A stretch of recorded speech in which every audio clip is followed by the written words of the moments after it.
Welcome to Transformation with Martine. Martine Emmons is a transformational life coach who broke free from childhood abuse, sexual trauma, and overcame cancer to become a powerful force of healing and hope for others. Martine describes traumatic events as fierce emotional tsunamis.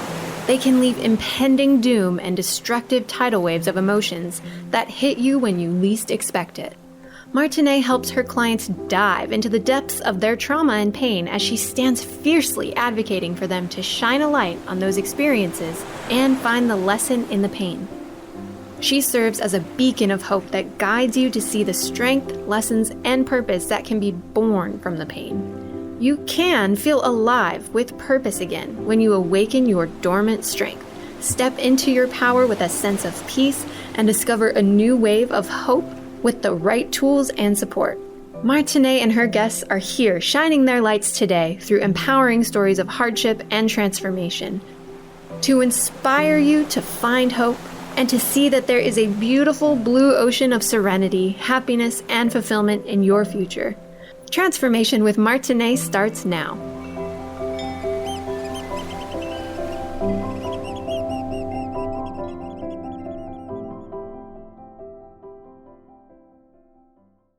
Welcome, everyone, to Transformation with Martine, where we overcome everything and compromise nothing. I'm so excited to be back. For those of you who don't know, my show is every Friday at 1 p.m. Eastern, 10 a.m. Pacific, and my show is about hope. Myself and the guests that I invite on my show all believe that we as humans can get back up from anything. So, without further ado, I'd like to introduce all of you, or welcome Alexandra Covucci, colleague, friend, and all around just awesome person. One of the best people to put out posts out there that I just, my eyes are always riveted to them because they talk to me directly. So welcome, Alex. Thank you. Thank you for having me. Yeah, Absolutely. thank you for having me. I'm super excited to be here. I'm not sure if you want me to actually introduce myself. If you have done an introduction. I'm Alexandra, transformational coach, and I forget where you and I bumped into each other, but we've been kind of back and forth on the internet for a long time.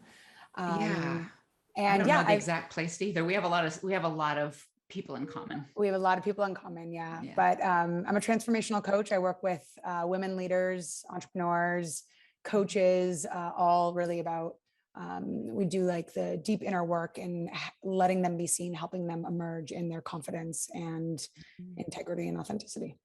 Beautiful. I love it. Yeah. I was really excited, especially to have you on here after a post that just really got my heart. I have battled with an eating disorder since I was 11, and I still have remnants. And I just hired another one of our colleagues, a friend, her health coach, and we're diving into different parts. But the reason I think, like for me, I don't have a binging, purging type thing. None of that goes on for me anymore, but it's safety in my body. And you wrote a post about that, like of not being safe. See, there's so many areas of your life that if you don't feel safe, you can't reach a certain point. And I know with me, it seems like I finally figured that out. And it was just one little thing you said. Whenever I reach 135 pounds, I start putting it on again.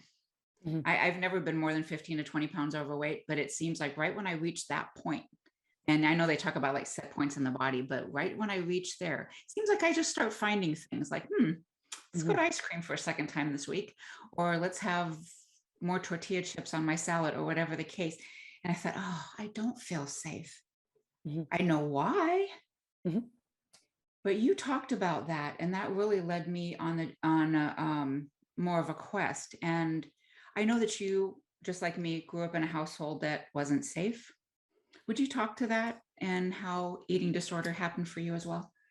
Yeah, well, to speak to what you just said, I'll say that I wouldn't consider my household unsafe. I will say that I consider that I felt unsafe as a result of just not having the appropriate emotional tools to be able to regulate myself at the time.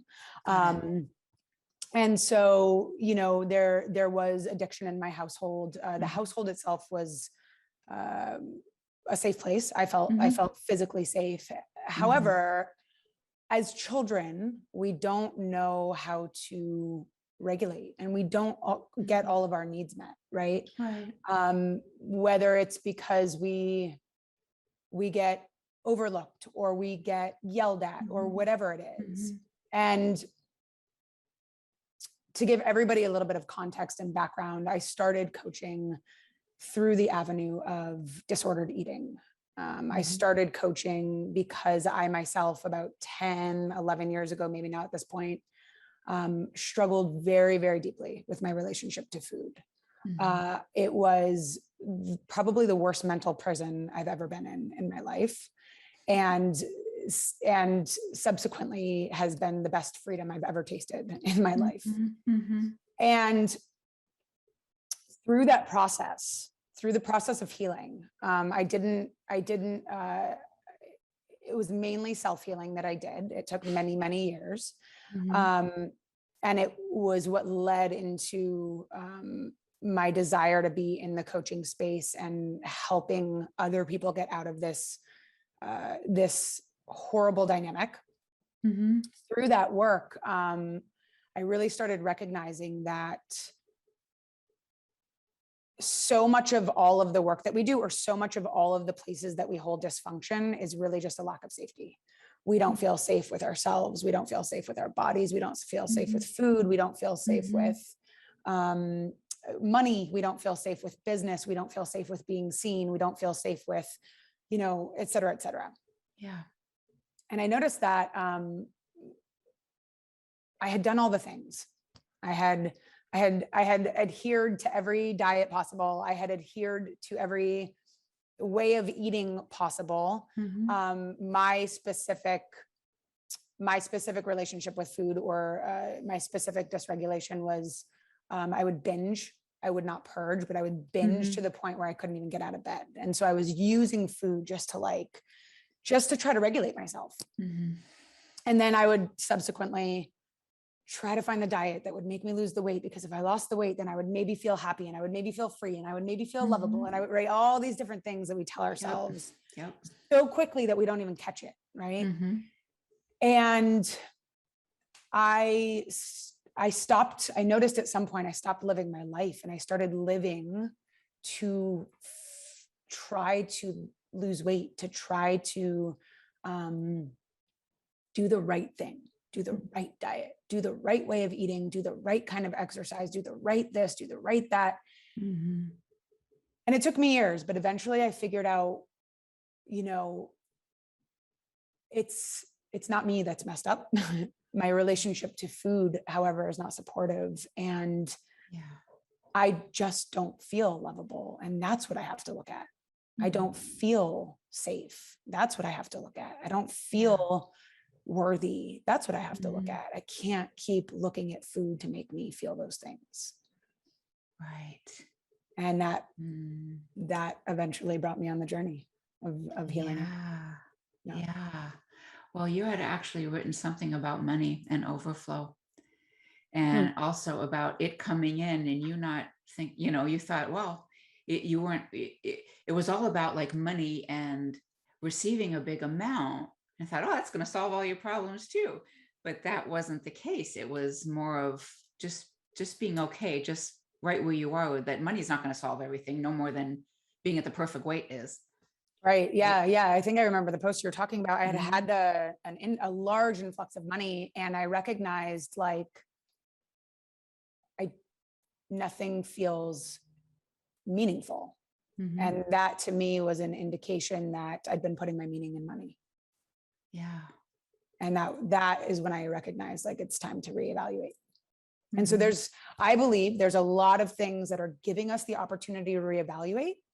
And until we really start to look at, what is this asking of me? What's this really asking of me? We hit the same cycles over and over again, because the cycle is trying to get us to kind of get in a different loop, or move this way or move that way. And it's repeated over, right? The way that we remember something is for it to be repeated, right? Repetition really helps with anchoring things in. And in my line of work, what I believe is that our responses or our relationship to food is also a part of us repeating something so it will be heard. So it will be responded to, so it will be acknowledged. And when we do hear that and respond to that and acknowledge that instead of like the pattern can alleviate. Yeah. I think a lot of times it is just listening to ourselves. A lot of times we're just doing everything to distract. I was actually doing a pre-record of a podcast yesterday. And just like I know so many times when I'm like maybe sitting down to do a program or to study or to create something. And it's like they'll go through my mind like, God, if I just put in a load of laundry, get that done so I can get that off my plate. So I'm not thinking about it. Right. And if I can do, whatever, maybe sweep the floor now, or maybe I should go to the store now. There should be something and I'm like, what are you doing? Right. You sat down to do something here that is meaningful. It's something you want to do, yet you're stopping what's going on. You're not listening. And I've also I've learned that really I love to go for morning walks in the morning.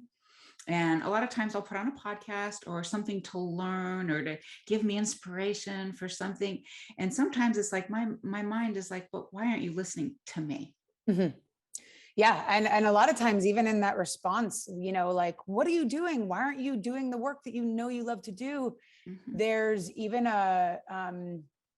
sometimes we can even treat ourselves almost like we're an angry parent, right? Yeah. When in reality, a lot of times we really need like, hey, baby, what's going on? What's happening? So much, yes.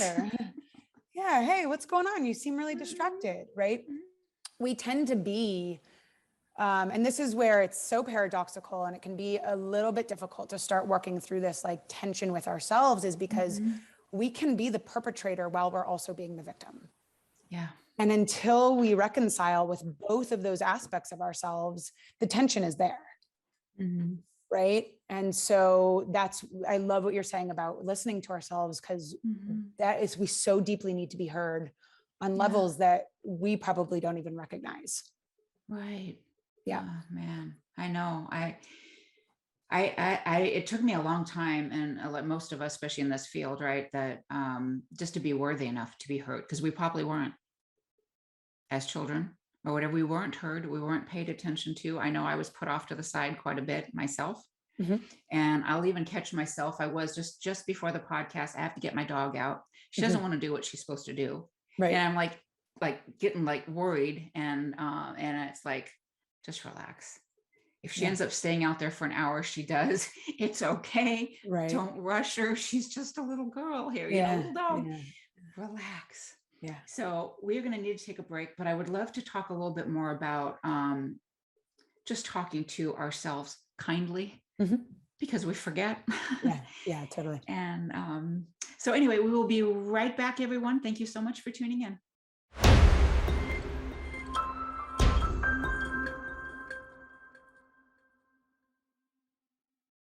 Welcome back, everyone, to Transformation with Martine, where we overcome everything and compromise nothing. My guest today is Alexandra Covucci, and we have been talking about not feeling safe, looking outside ourselves for love. And we just wanted to touch a little bit more on trusting ourselves. I know one of the things I was taught by my coach a long time ago was to put my hands over my heart and ask myself, what do I need? And I find myself doing that quite a bit these days. And sometimes I don't have time for what she's asking, but I always try to give it to her, maybe a little bit later, whether it's just to get outside in the sun or take Maggie for a walk, my dog, or whatever it is, just to get out and listen to her. How do you talk to your clients about listening to your inner being and helping her to feel safe and realizing her desires? Yeah. So, a lot of the times my clients don't trust themselves, whether that's for whatever reason that it is, and in whatever areas of their lives it is, they don't trust themselves. And oftentimes it's because, as I mentioned before, we tend to be the perpetrator to the parts of us that are scared. We want them to like, hurry up, come on, let's be more productive, whatever. And so the first thing I often do with my clients around trusting themselves is really to take a practical look at like what makes a trustworthy human.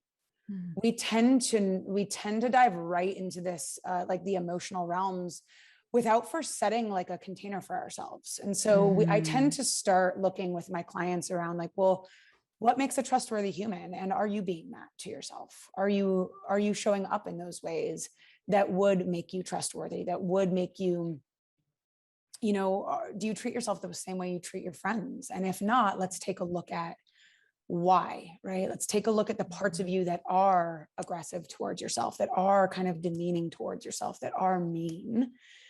And with my clients, I tend to do a little bit of a layered process. So we tend to look at like the parts of you that are being mean to yourself.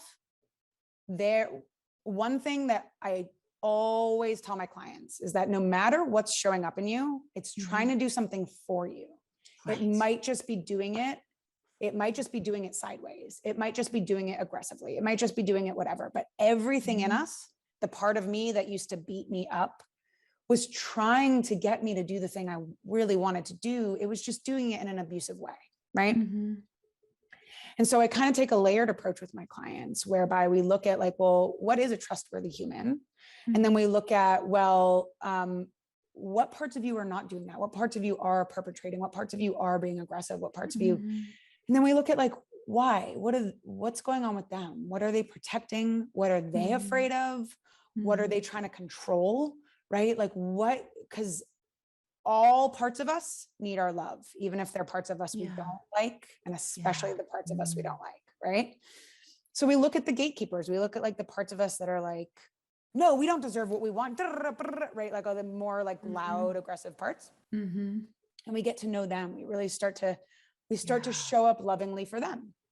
And then once they can start to yield, we get underneath that. Well, what are they protecting? Well, they're probably protecting the parts of us that are afraid, that feel unlovable, that feel tender, that feel vulnerable, that feel deeply afraid or scared or confused or lost, or those are really, really, really tender things.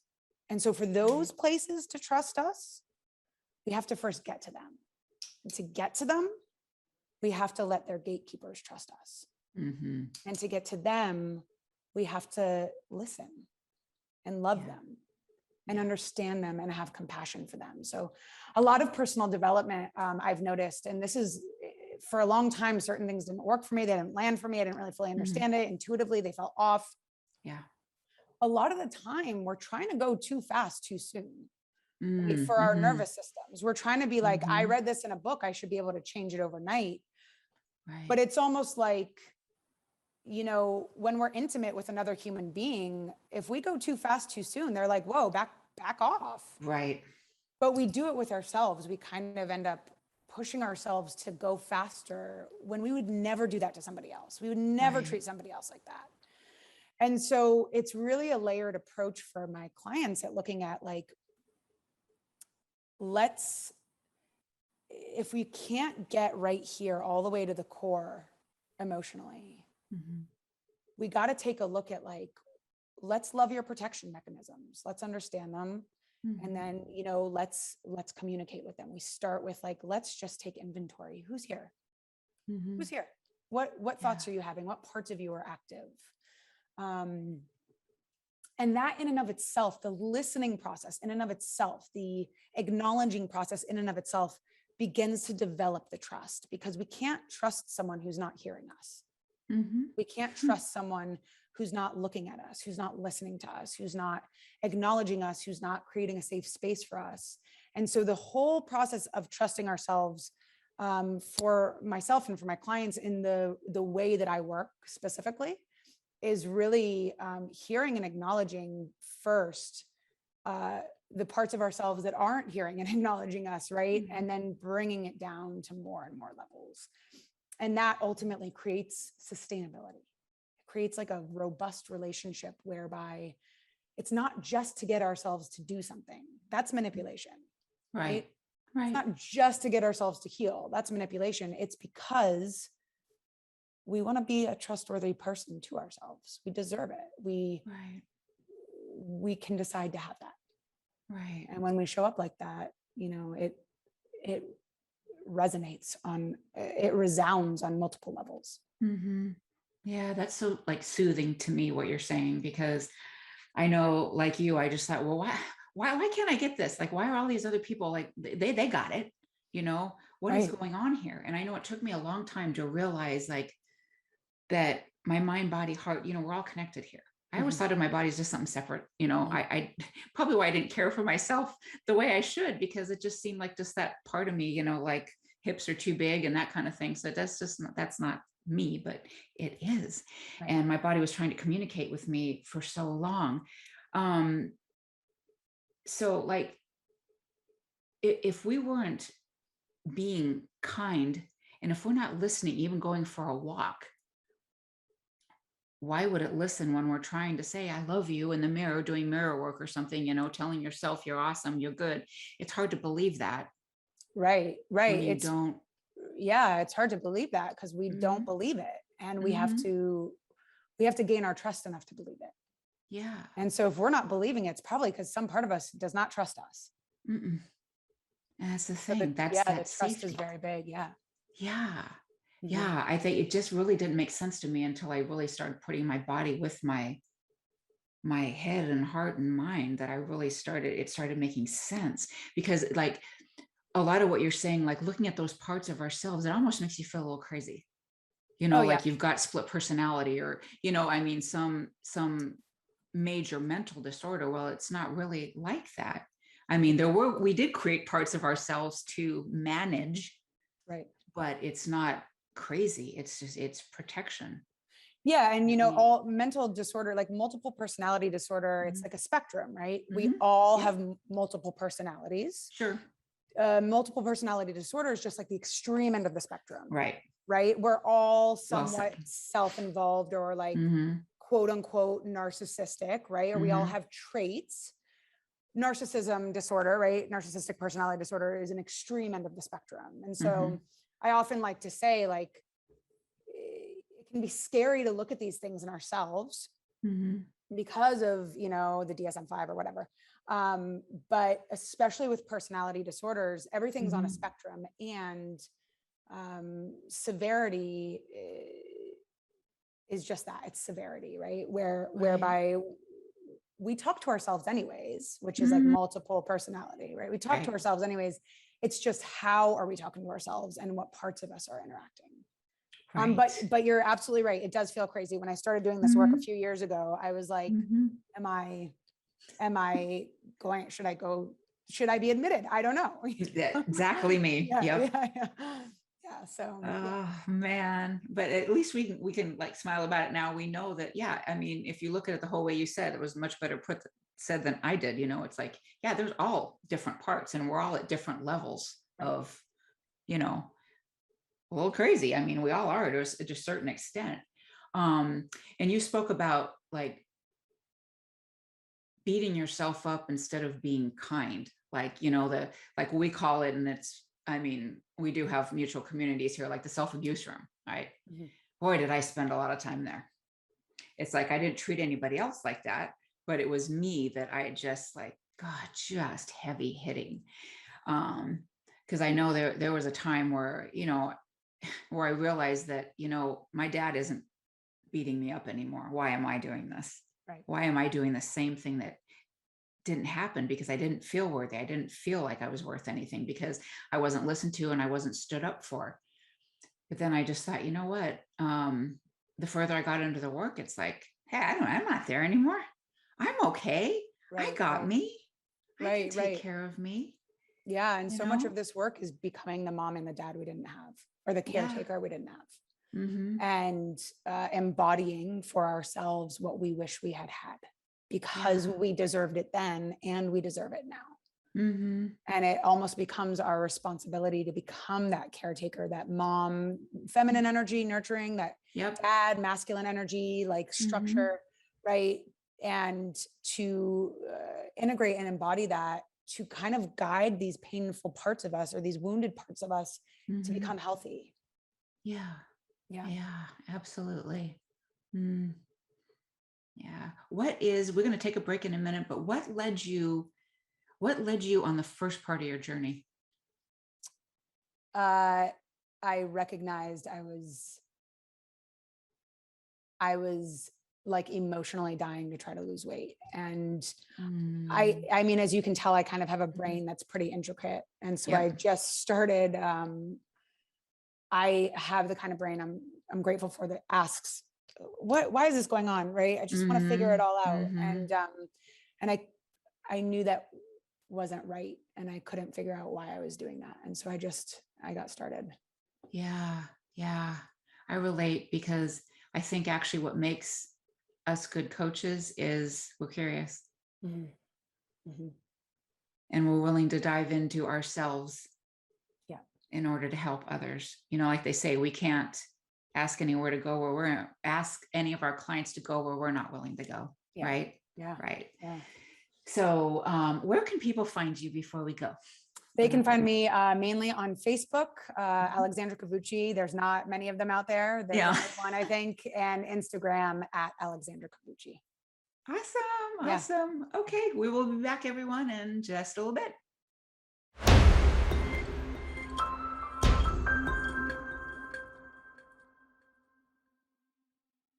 Welcome back, everyone, to Transformation with Martine, where we overcome everything and compromise nothing. My guest today, Alexandra Covucci, and I have been talking about, transformation, self-care, living the best life, and finding our purpose in healing. So we were talking a bit on the break about helplessness. I know that, Alex, you and I kind of have that in common, where I mean, you actually had an incident. I don't know if maybe you want to talk about almost drowning as a kid.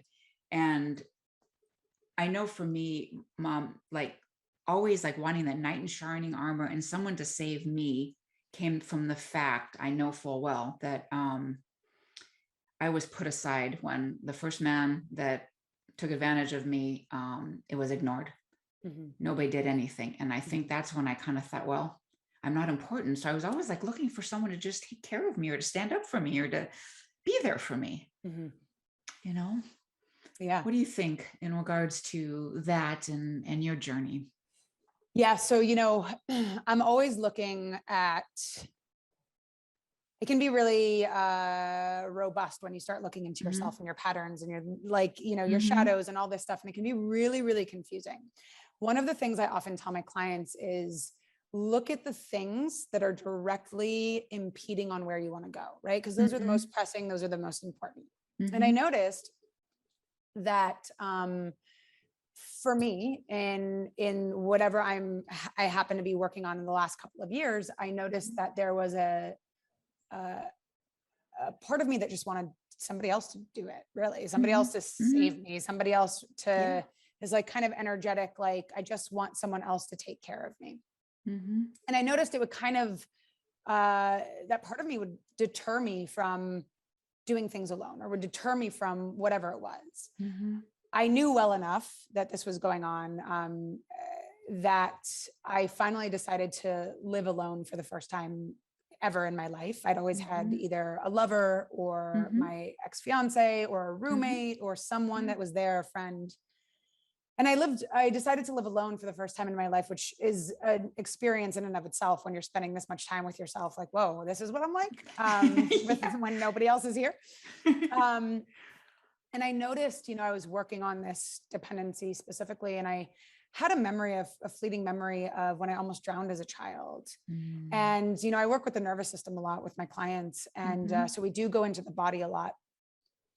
And I had done a process that I do with my clients on myself. And I went into the body and I had this memory of me drowning as a child. And I realized, our bodies are so smart. That locked in for me. I remember the panic and it locked in for me. I need someone else to save me. Because at the time it was true, right? In that moment, it was true. I just happened to build an identity around that as well. right? Because I was too afraid at the time, and I didn't know how to reverse that work at the time. I didn't know how to reverse that response at the time.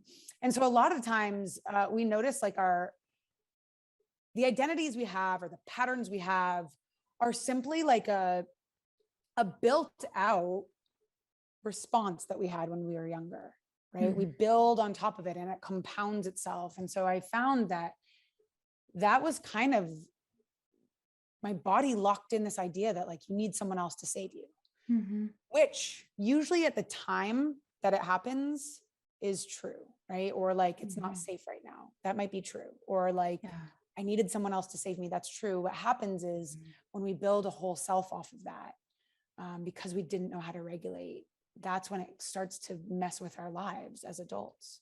And so that, I had to start taking a look at like, well, what did that part of me need then? Or how can I communicate with that part of me that I'm not drowning anymore? I'm okay. Right. I'm alive. We're okay. That part of me still felt 3 years old, 4 years old. And so, so much of this work, at least the work that I do specifically is like recreating a relationship with ourselves and with our wounds and with the way that we show up and really formulating a new relationship by choice. But yeah, dependency was a big one for me. I was afraid that if I did it alone, I would drown, so to speak, quote unquote. And it was because I almost did. Right. And so I tell a lot of my clients that their patterns are really smart. They're really, really trying to help you. As frustrated as we are, I didn't want to be uber dependent for the last 5-10 years. I didn't want to over depend on my partner. I didn't want to over depend on my environment. However, it was doing its best to do me a favor. It was just no longer working for me. And so I tell a lot of my clients that your patterns are trying to do something for you. If they're not working for where you want to go, there's, we simply need to redirect them. We simply need to meet the same need in a new way. Yeah. And so I had to find ways to depend on me. So dependency can still thrive. It's just pointed towards me. And then it heals, it starts to heal. Yeah.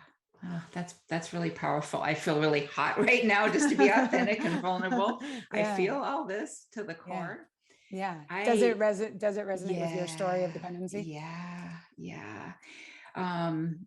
I think it, it was a lot of like not being protected. So now I just want that. I want to know that I'm okay. But for me, for the most part, it's like, it's not, I love being alone. I love my alone time. I love when everybody's gone. I'm grateful my husband is, works out of the home. I'm grateful that, my kids are gone at school. I'm grateful that it's just my snoring dog out here. Yeah. I love that. But the whole financial taking care of, oh, I love that. I love not having to worry about that. Yeah. But at the same time, there's that shining or that shining armor, or whatever it is, kind of knight in shining armor, however you want to put it, kind of thing of, oh, but what would I do if something did? And that's something that's been coming at me quite a bit lately. Like, what if something did happen to him? Okay, he likes doing this part, and I provide the vacations, and he provides the everyday stuff. Right. But what if something happens? So that's something that I'm like, all right, you can do a lot more here. You need to focus. Yeah, you need to focus. You're okay. Yeah, and oftentimes if we follow the thought, right, we have a lot of fear thoughts, right? Like, what if something happens to my partner? Or what if something happens? When we actually follow it, it's leading to the wisdom that we need to answer it. Right. So like, what if something does happen? Well, I don't know if I would be okay. Well, what would being okay look like?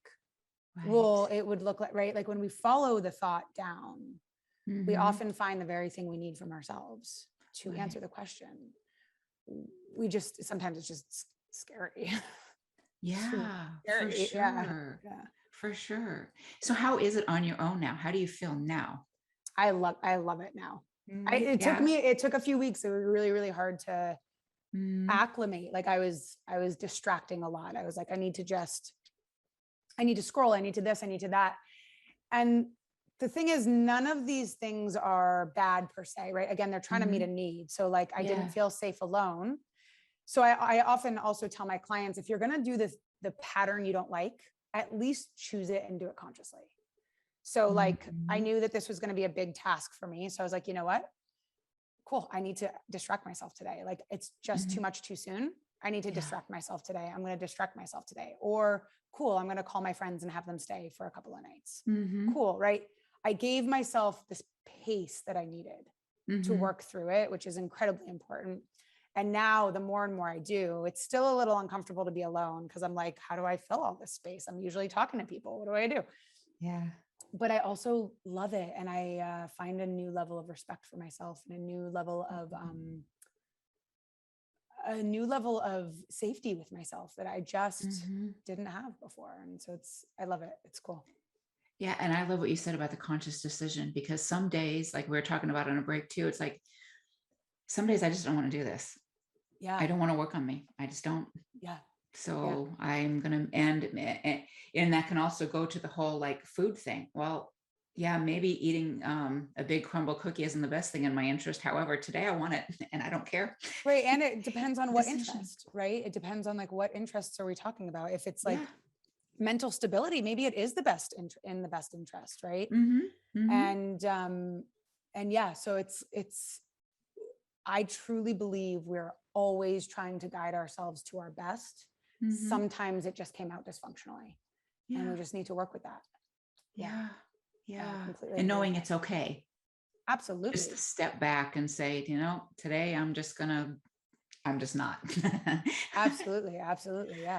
Yeah. There's one of my friends put out a post, something like, today I'm going to give it my some.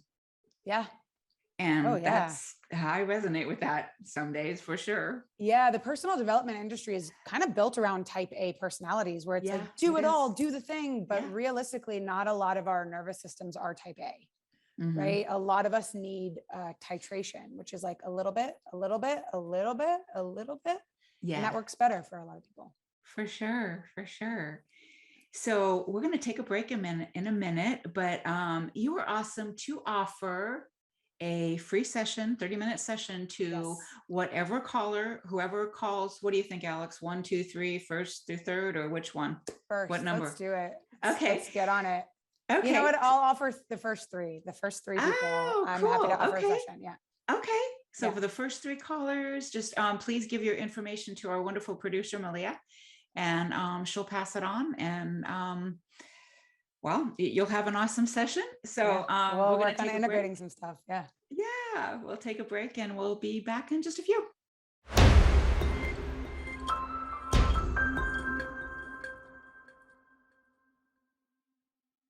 Welcome back, everyone, to Transformation with Martine, where we overcome everything and compromise nothing.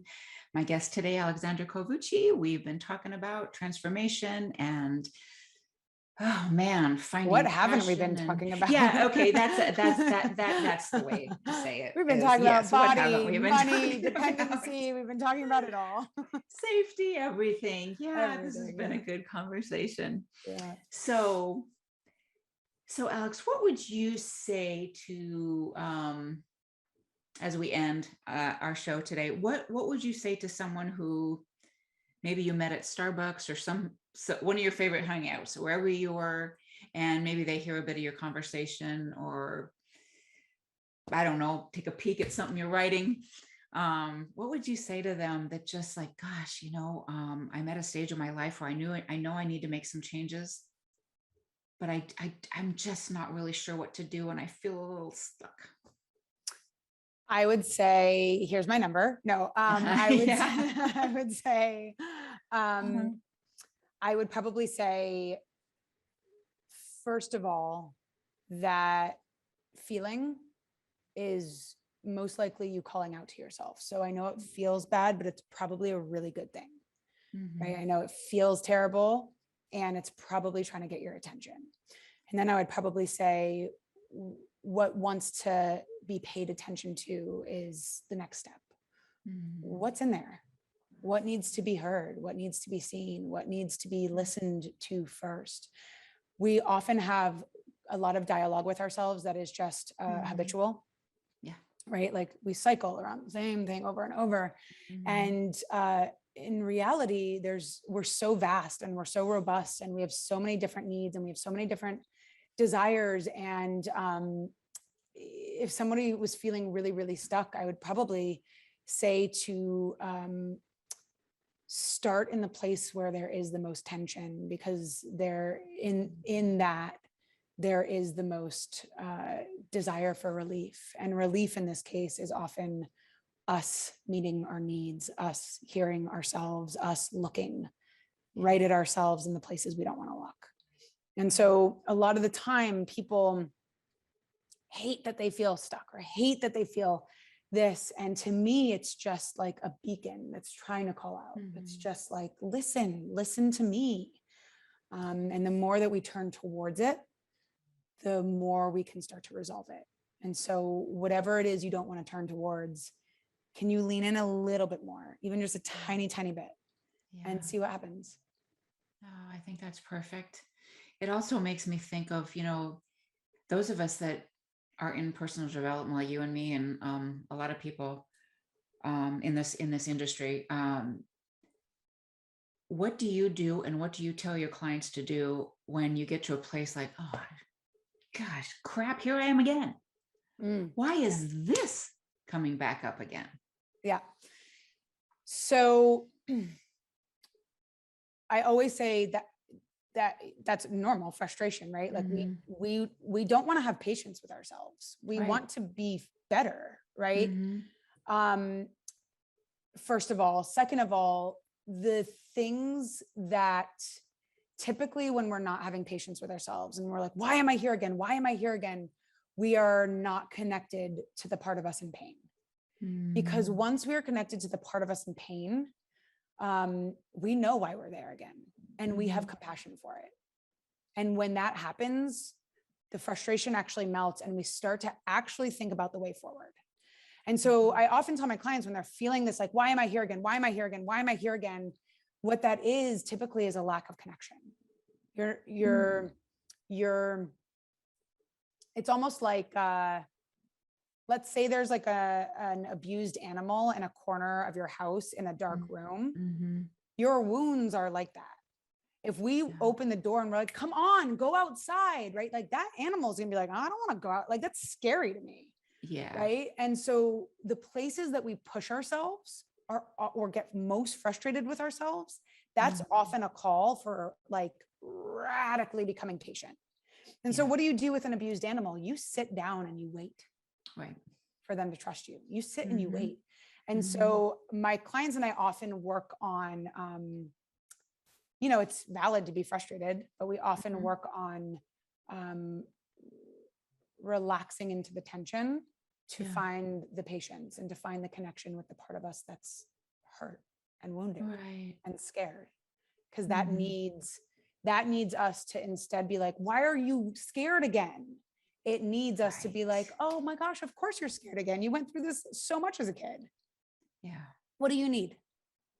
What do you need? How can I help you? Yeah. I know it's scary, but you know what? This is what, do you not want to do it today? Is today not a good day? Cool. What would help you feel ready to do it tomorrow? What would help you feel ready to do it today? I will always love you. I am never going anywhere, even if you make a fool of yourself. Right. And so when we hit the spots where it's like, I can't believe I'm going through this again, we're usually disconnected from the compassion for our pain. Yeah. And that to me is always an indication for my clients, like, what can we soften around? Right. If you can hear it. They're cheering for us. Yeah. All right. That's good. We rock, man. We just rock.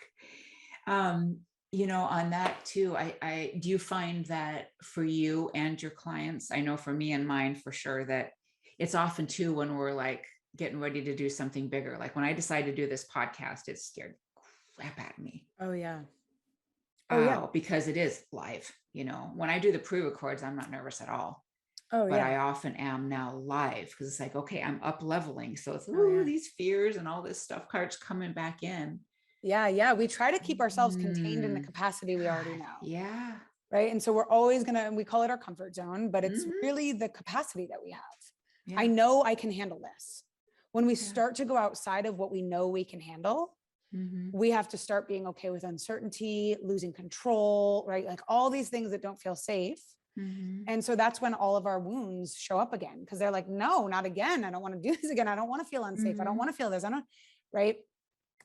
And so that usually is just like, oh, we have an opportunity to build our capacity to something new. Yeah. Building our capacity is often slowing down and walking our scared parts into it. How can I help you into this? It is scary. And loving ourselves through it instead of, like you said, the whole just kind of sitting down and talking to ourselves and telling ourselves it's okay and building that trust again. Yeah. Finding that trust in ourselves, because the more we ignore ourselves and our soul's calling, you don't get those intuitive hits anymore. You don't get those callings anymore if you keep ignoring it. Because I know I did for the longest time. I just ignored it, like, I gotta deal with that right now. Yeah. A lot of the things that we think, in my philosophy, a lot of the things that we think are a pain in the ass, like my pattern or my this or my that, is really just a deeper call from our wounds to which is like part of our intuition. Like, hey, I'm trying to help. I'm trying to get you to do this differently. I'm trying to get you to listen differently. Yeah. And when we do, it can be profound. Oh yeah. Yeah. And I know that, the more you listen, the more you get, the more ideas you get, the more flow you have with everything, the more that you listen. Yeah. So what would you like to impart on everybody for the last couple minutes here?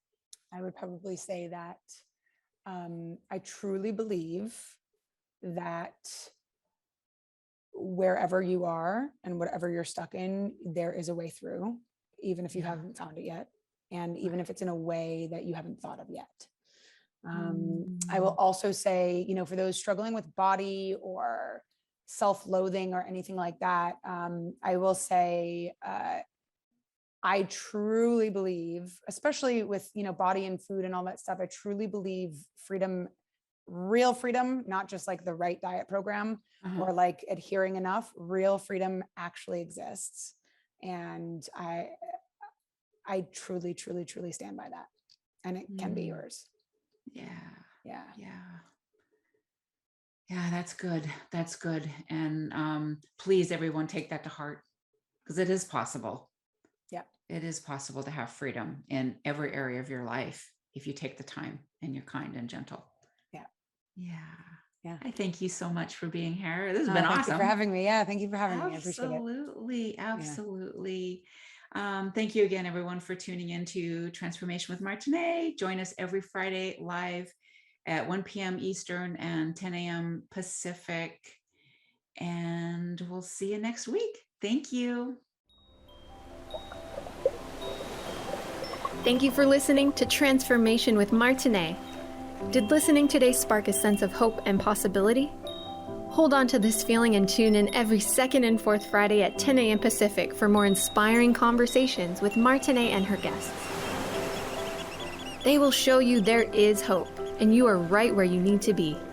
Martine is dedicated to supporting you right where you are while launching you towards promise, passion, and possibility that leads to the fulfilled life your heart aches for. If you're tired of being stuck, schedule a complimentary consultation with Martine and get on the exciting path towards the life you want to be living. Visit martineemmons.com and make your appointment today.